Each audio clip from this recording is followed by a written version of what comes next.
Bagong paandar ni Casimiro, inuwi. Masusulot pa, magsayo, swerte. Etong at pag-usapan natin, pero bago ang lahat, pakisubscribe po ng channel ko. Huwag niyo na rin kalimutan i-click ang notification bell para lagi kayong una sa balita.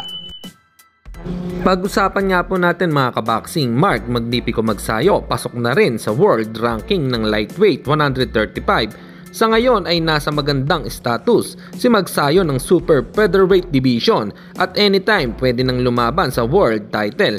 Ang nakakagulat lang ay pati sa lightweight ay posible na ring makakuha si Magsayo ng world title. Sa ngayon ay ikinukonsidera pa rin si Vasily Lomachenko ang IBF lightweight champion.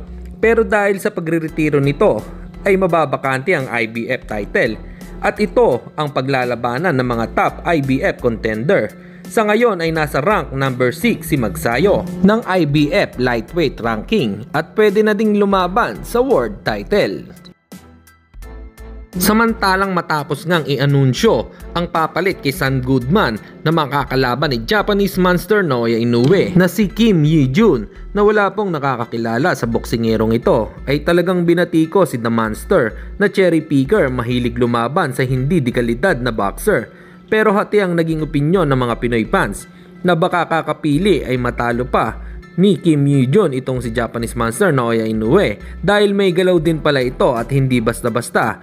Kaya din itong maka-absent ng kalaban niya, kaya dapat ay magdoble ingat si Inoue dito at huwag magpakampante.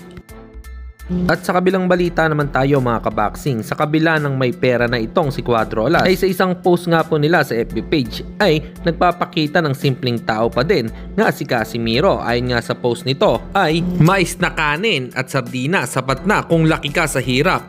Walang kaarte-arte sa pagkain kaya laging may blessing sa buhay. Sabi nila malayo na ang narating ko at mayaman na daw di pa rin makalimot kung saan siya galing.